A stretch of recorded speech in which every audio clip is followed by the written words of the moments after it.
Today's Bible reading is taken from book of Jeremiah, chapter 33, verses 14 to 16. Second reading, St. Paul's letter to Thessalonians, first letter, chapter 3, verses 12 up to chapter 4, verses 2. And today's Gospel according to Luke, chapter 21, verses 25 to 28 and 34 to 36. Book of Jeremiah, chapter 33, verses 14 to 16. Behold, the days are coming, says the Lord, when I will fulfill the promise I made to the house of Israel and the house of Judah. In those days and at that time, I will cause a righteous branch to spring forth for David, and he shall execute justice and righteousness in the land.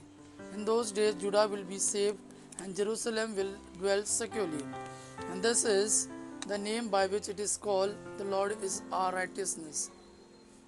Today's second reading, St. Paul's first letter to Thessalonians, chapter 3, verses 12 up to chapter 4, verses 2. Brethren, may the Lord make you increase and abound in the love to one another and to all men, as we do to you, so that he may establish your hearts unblameable in holiness before our God and Father at the coming of our Lord Jesus with all his saints. Finally, brethren, we beseech and exhort you in the Lord Jesus, that as you learned from us how you ought to live and to please God, just as you are doing, you do so more and more. For you know what instruction we gave you through the Lord Jesus.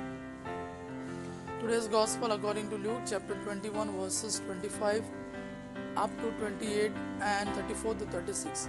Jesus said to his disciples, and there will be signs in sun and moon and stars, and upon the earth distress of nations, in perplexity at the roaring of the sea and the waves, men fainting with fear and with foreboding of what is coming on the world.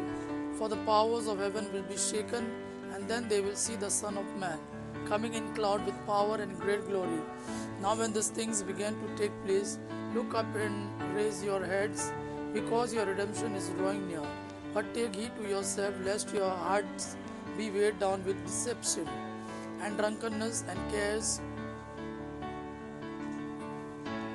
of this life, and that day come upon you suddenly like a snare. For it will come upon all who dwell upon the face of the whole earth. But watch at all times, praying that you may have strength to escape all these things that will take place, and to stand before the Son of Man.